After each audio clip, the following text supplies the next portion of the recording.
오늘 본문 말씀을 율법교사의 위선을 책망하신 예수님이란 제목으로 함께 말씀을 나누도록 하겠습니다.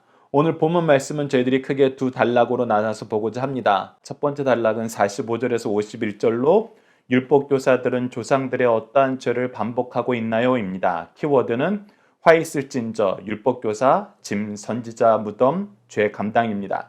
자, 45절 말씀을 봅시다. 한 율법교사가 예수께 대답하여 이르되 선생님 이렇게 말씀하시니 우리까지 모욕하십니다 라고 얘기합니다. 자, 앞서서는 바리새인들이 책망을 받았습니다. 그런데 바리새인들이 책망받는 그 내용을 보니까 이 율법교사들도 마음이 찔린 거예요. 그래서 자기네들까지 겨냥해서 지금 화 있을진저 하신 거 아닙니까? 라고 물어보는 겁니다. 이 내용을 이해하기 위해서는 우선 우리가 바리새인들과 율법학자가 어떻게 다른지 봐야 됩니다. 율법학자는 우리가 성경에서 랍비라고 불리우는 직업군들을 율법학자라고 합니다. 근데 이 율법학자가 되는 사람들 중에는 우리가 성경에서 자주 보고 서로 대립하던 바리새인들 중에서도 이 율법학자가 나오고 사두개인들 중에서도 이 율법학자가 나옵니다. 즉 정규 과정을 마치고 랍비라는 그런 칭호를 받을 수 있는 데까지 올라간 사람들이 율법학자입니다. 그러니까 바리새인들만 얘기하는 줄 알았더니 조금 우리가 더 공부하고 더 배우고 더 책임감 있는 우리한테도 지금 예수님께서 지적하신 거 아니냐라고 이제 따져 묻는 거예요. 그랬을 때 46절 예수님이 이렇게 얘기하십니다. 이르시되 화 있을진저 또 너희 율법교사여 지기 어려운 짐을 사람들에게 주고 너희는 한 손가락도 이 짐에 대지 않는도다. 네, 맞다는 것입니다. 너희들도 위선을 범하고 있지 않느냐. 바리새인들이 외식하는 것 같이 너희도 여전히 위선 속에서 살고 있다. 그러니까 너희들이 바리새인들 중에서 랍비라고 불리우는 사람들이고 사두개인 중에서 랍비라고 불리우는 사람들인데 너희들도 위선과 외식 속에서 사니 너희들과 함께하는 너희들을 따르는 바리새인들도 사두개인들도 위선과 외식 속에서 살고 있는 거 아니냐.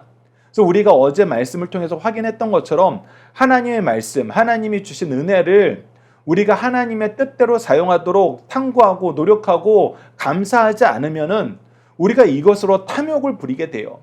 탐욕을 부리면서 안 그런 척 하니까 위선이 되고 외식이 되는 거예요. 이들도 동일했다는 것입니다. 그래서 너희들이 하는 것을 보면은 너희들은 하기 힘든 일, 너희들은 못하는 일, 너희들은 안 하려고 하는 일을 사람들에게는 하라 그런 거예요. 하라고.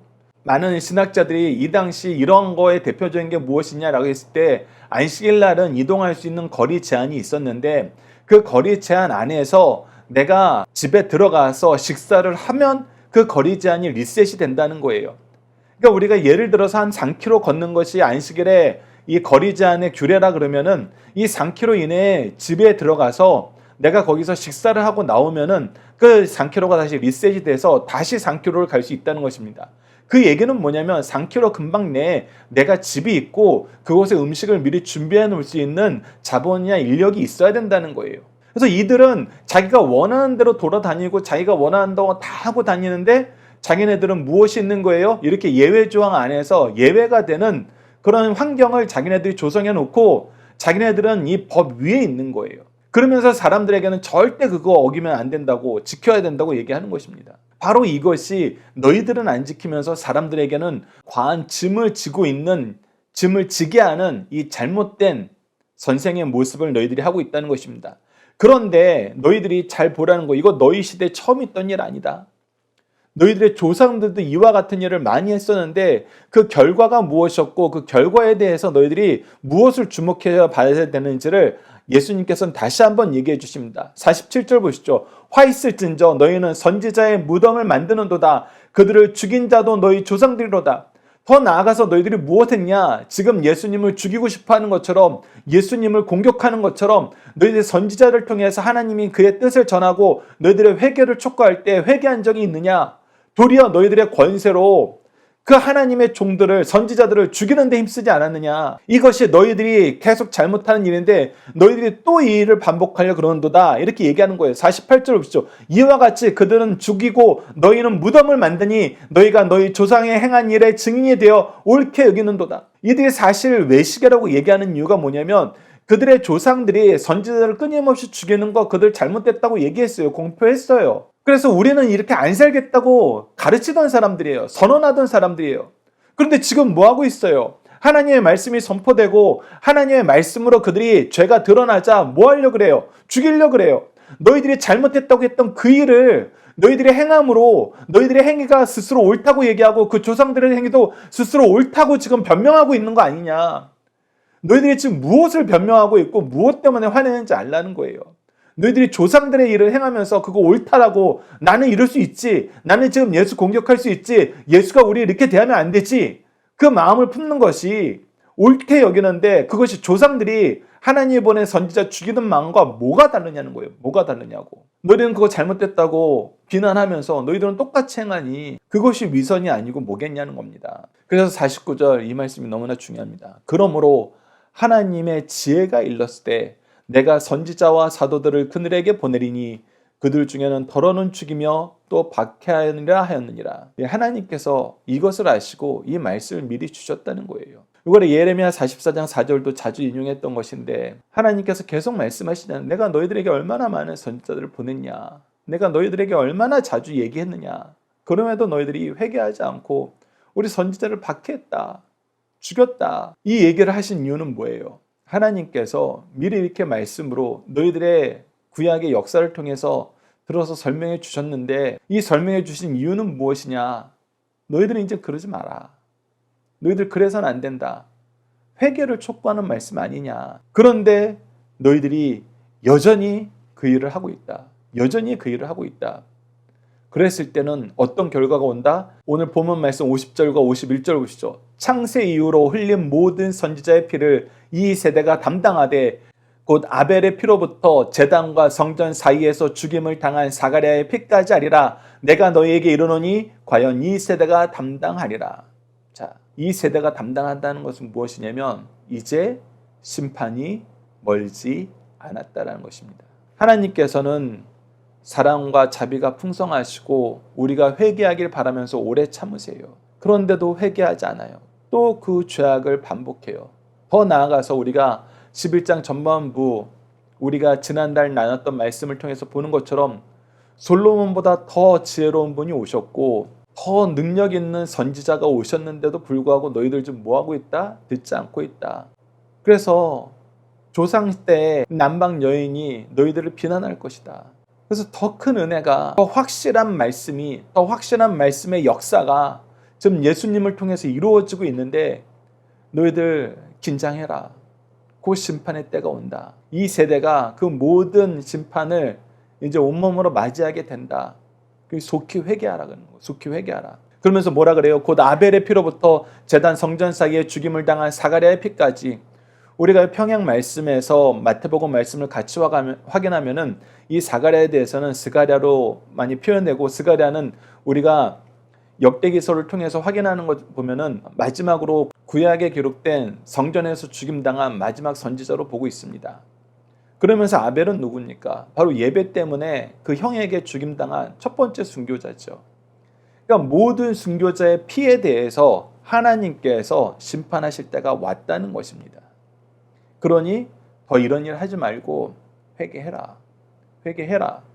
구약에서 계속 이 부분에 대해서 하나님께서 말씀하시고 징계하면서 촉구하시는 게 뭐였어요? 회개였어요. 근데 너희들이 회개하지 않으면 그 징계를 이 시대의 사람이 감당할 것이다. 우리가 함께 묵상할 말씀을 통해서 이 내용을 좀 더 확인하도록 하겠습니다. 빌립보서 4장 9절을 보시죠. 너희는 내게 배우고 받고 듣고 본 바를 행하라. 그리하면 평강의 하나님이 너희와 함께 하시리라. 말씀을 따르고 지키면서 하나님과 동행하는 삶을 살라는 거예요. 하나님의 말씀이 우리 삶의 기준이 되고 방향이 되고 목표가 돼야 된다는 것입니다.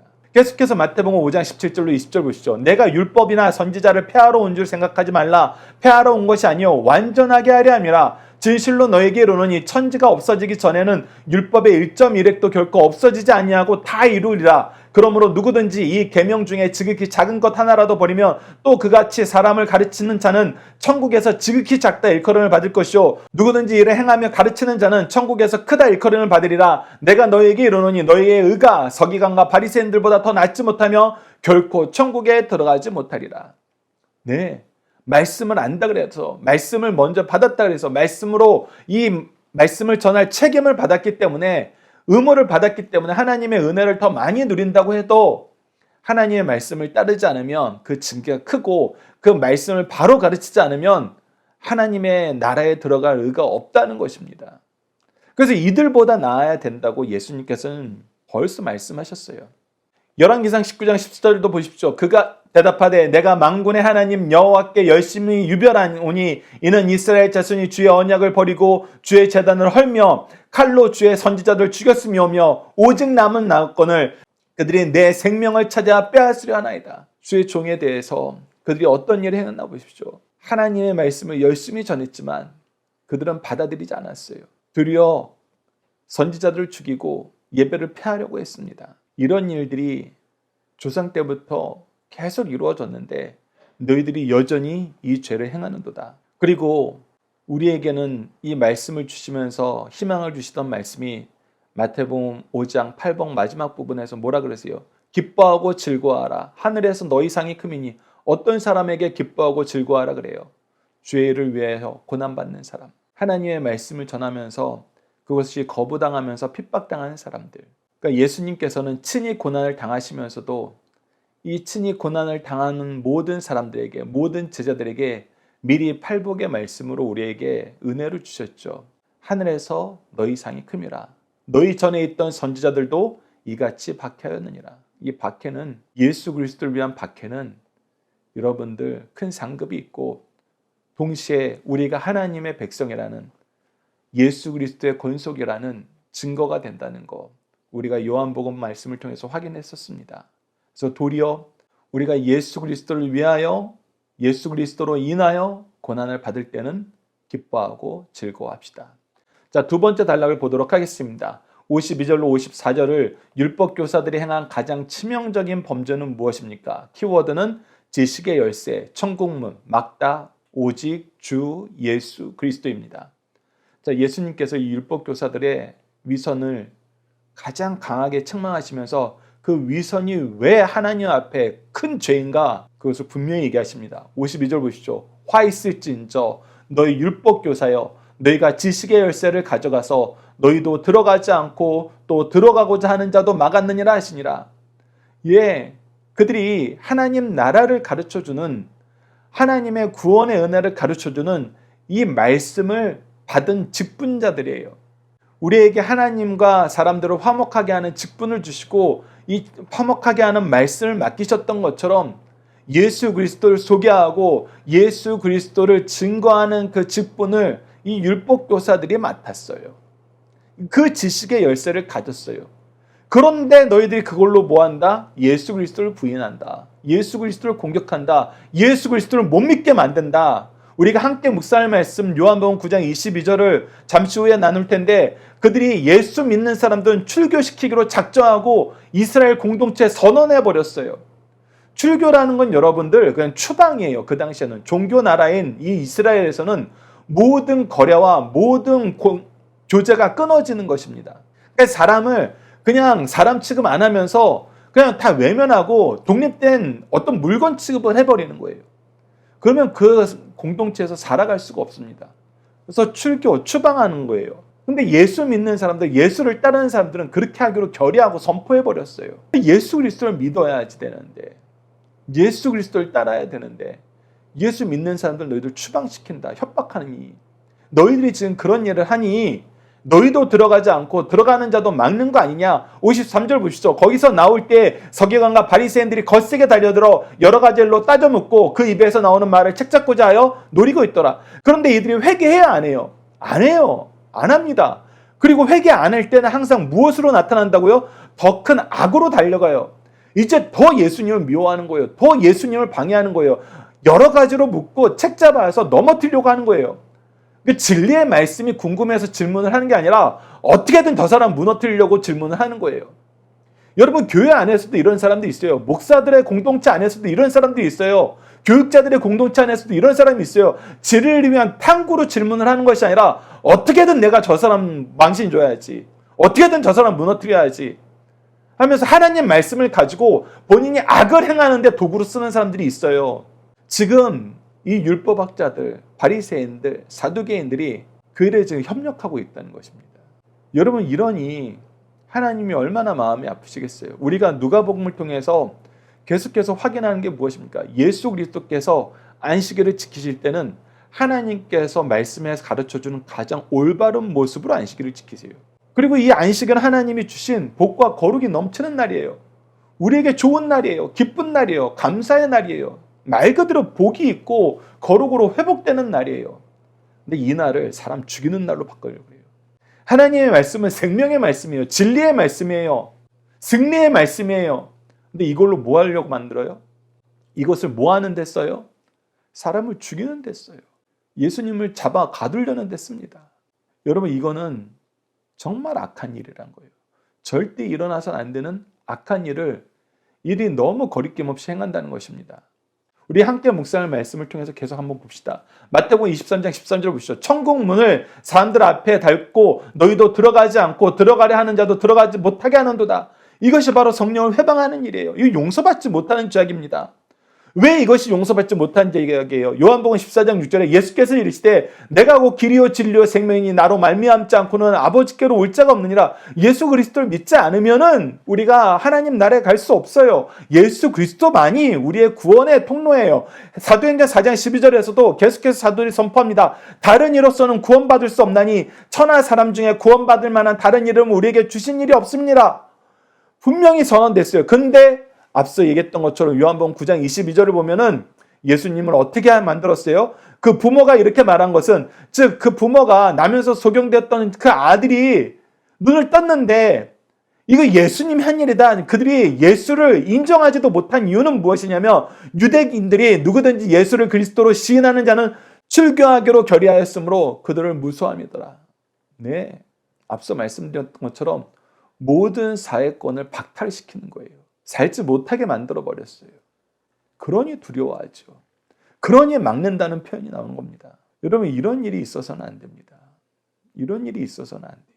올바른 이야기하는 사람이 나타나면 그 사람의 지위고하를 막론하고 우리는 어떻게 해야 돼요? 사도행전 17장 11절 말씀처럼 베레아 사람들처럼 말씀이 그러한가 하여 말씀으로 점검하고, 그러면 어떻게 해야 돼요? 회개해야 돼요. 회개해야 됩니다. 그것이 하나님의 은혜예요. 그것이 이 사람을 통해서 그 말씀을 듣게 하신 하나님의 뜻이에요. 그것이 하나님의 뜻일 때에는 우리가 그 뜻을 따르는 것이 은혜의 길이에요. 축복의 길이에요. 그런데 내 자그마한 자존심 때문에, 내 죄가 드러나는 그 수치심 때문에 도리어 화를 내고 우리에게 하나님의 말씀을 전해준 사람들을 미워한다, 그들을 비난한다, 그를 잡아먹으려 그런다. 여러분, 그것이 얼마나 큰 죄인지 깨달으란 거예요. 어떤 목사님이 그 얘기를 하시더라고요. 한 교회에서 부교육자가 봤을 때 담임 목사님이 뭔가 잘못하는 게 보였대요. 그래서 공개적으로 회개하셔야 되는 거 아니냐고 얘기를 했대요. 그리고 나서 참 고난의 길을 갔다는 것입니다. 근데 여러분들, 이 부분에도 우리가 주의할 게 있어요. 공개적으로 얘기하기 전에 우리가 예수님께서 죄를 지적할 때 유대 전통 안에서도 어떻게 하라 그래요? 공개적으로 하기보다는 개인적으로 먼저 권면하고, 권면할 때 제가 아이들한테도 계속 가르치면서 여러분들한테도 자주 말씀드린 거, 성경을 근거로 성경 말씀을 떠나서 얘기하는 것은 여러분들 아무리 좋은 이야기여도 오해의 소지가 있습니다. 그래서 말씀을 근거로 얘기하는 거는 또 굉장히 많은 지혜가 포함되어 있어요. 이 부분은 나중에 여러분들하고 좀 더 나눌 시기가 있을 것입니다. 그래서 말씀을 근거로 우선 개인적으로 지혜롭게 온유함과 두려움으로, 베드로 사도가 베드로전서를 통해서 우리에게 가르쳐줬던 것처럼 온유함과 두려움으로 얘기를 해야 됩니다. 그리고 듣는 사람은 들을 때에는 그러한가 살펴봐야 돼요. 이것이 건전하게 유지되는 것이 정말 건강한 교회고 건강한 가정입니다. 자녀들이 때로는 우리에게 이거는 아니죠, 그동안 엄마 아빠가 가르쳐준 말씀에 근거로 하면은 이건 아니잖아요, 성경 말씀에 이렇게 기록되어 있잖아요. 그랬을 때는 우리가 애매모호한 부분이 있고 우리가 더 깊이 설명해 줘야 할 부분이 있어도 우선 분명한 잘못이면 회개해야 됩니다. 그리고 우리가 이 부분에 대해서 설명할 게 있으면 설명하고 함께 기도를 부탁할 게 있으면 기도를 부탁해야 돼요. 그래서 믿음의 공동체로 거듭나는 거예요. 날로 성장하는 것입니다. 말씀 안에서 예수 그리스도를 향하여. 그런데 이것 때문에 싸워요. 이것 때문에 공격해요. 이것 때문에 쫓아내려고 그래요. 이것 때문에 상대를 안 하려고 그래요. 외면해요. 미워해요. 여러분, 그러면 거기가 어떻게 믿음의 공동체가 되겠습니까? 여러분, 이 부분 정말 무서운 말입니다. 예수님의 말씀과 이 율법교사와 바리새인들의 이 대응을 보면서 우리가 이 말씀은 타산지석으로 삼읍시다. 그리고 우리 삶 속에서는 이 일이 절대 일어나지 않도록 우리 정말 조심합시다. 자, 중심사상 하나씩 보도록 하겠습니다. 첫 번째입니다. 율법교사의 잘못은 가르치는 그것을 자신은 행하지 않는 데 있다는 것입니다. 율법교사는 자기도 이루지 못할 목표를 설정해 놓고 다른 사람들에게 그 목표를 달성하도록 강요합니다. 주님은 이들을 책망하셨어요. 주님은 말과 행동, 가르침과 생활의 일체를 요구하셨습니다. 우리가 분명히 알 것은 가르치는 자가 자신의 생활을 통해 가르치는 것보다 더 사람들에게 감동 주는 것은 없다는 이 사실을 깨달으라는 거예요. 그래서 설교자가 설교하고 나는 다 했다 하면은 그때부터 많은 사람들이 시험을 당하고 오히려 본인도 욕을 먹는다는 것입니다. 그래서 설교자는 삶으로 드러내는 거예요. 계속해서 봅시다. 바울도 너희는 내게 배우고 받고 듣고 본 바를 행하라. 그리하면 평강의 하나님이 너희와 항상 함께 하시리라 얘기하셨어요. 그래서 그가 얘기한 것만 한 게 아니라 듣고 본 바, 너희들이 내가 글로 남겨놓은 거, 너희들이 말로 들은 거, 그것을 내가 어떻게 행하는지 너희들 보지 않았느냐. 그러니 너희들도 그와 같이 하라. 거짓이 없이 바울처럼 이 말을 할 수 있는 자는 참으로 훌륭한 교사라는 것입니다. 두 번째, 참된 성도들은 역사상 나타난 위대한 선지자뿐 아니라 현재 주를 위해 충성스럽게 사는 사람도 존경하고 그들의 삶을 본받아야 됩니다. 율법 교사들은 과거 선지자를 존경한다며 그들의 무덤을 화려하게 꾸몄습니다. 그리고 만약 이들이 그 시대에 있었다면 귀한 선지자를 이렇게 비참하게 죽이지 않았을 것이라고 말하면서 이 시대의 선지자를 죽이려 하고 있어요. 그리하여 주님께서는 너희는 너희 조상들과 동일한 사람이요 너희들이 지금까지 죽인 모든 선지자의 핏값을 너희가 담당하리라고 책망하셨어요. 때가 가까이 왔으니까 회개하란 내용입니다. 세 번째, 타락한 지도자는 자신도 천국에 가기를 거부하고 타인이 천국 가는 길도 막고 있다는 것입니다. 예수님 당시 종교 지도자들은 자신들이 가진 지식으로 회개하고 예수를 믿어 천국 갈 뿐 아니라 그 지식으로 남에게도 예수를 소개하고 회개하고 천국 가도록 인도해야 될 자들이에요. 이것 때문에 그들이 은혜를 받아서 하나님의 복을 누리고 있었던 거예요. 그러나 그들은 복음을 들고 성경 지식을 받아들어 회개하지 않고 천국 가기를 거부할 뿐만 아니라 남도 믿지 못하게 하여 천국 가는 길목을 막고 말았어요. 이들이 정죄받고 멸망받는 것은 너무나 당연하다는 것입니다. 우리는 이런 오류에 빠지지 말자는 것입니다. 자녀들과 함께하는 기도 훈련 내용으로 함께 기도하겠습니다. 죄악 세상에서 우리를 구원하시고 자녀 삼아주신 하나님, 우리에게 값없이 사랑을 베풀어 주시고 은혜로 살게 하시고 성김의 은총을 누리게 하심을 감사합니다. 우리는 이렇게 받아 누리는 삶을 살았는데 이를 나누며 섬기며 인도하는 삶을 살기보다는 이를 자랑하며 높은 자리에서 군림하며 판단하고 비난을 일삼음을 용서해 주소서. 주의 엄한 경고의 말씀을 듣게 하셨을 때 속히 회개하도록 도와주시고 돌이켜 은혜의 통로가 되어 온유함과 자비함과 오래 참음과 섬김으로 연약한 영혼을 살리는 일꾼이 되도록 도와주소서. 예수님 이름으로 기도드립니다. 아멘.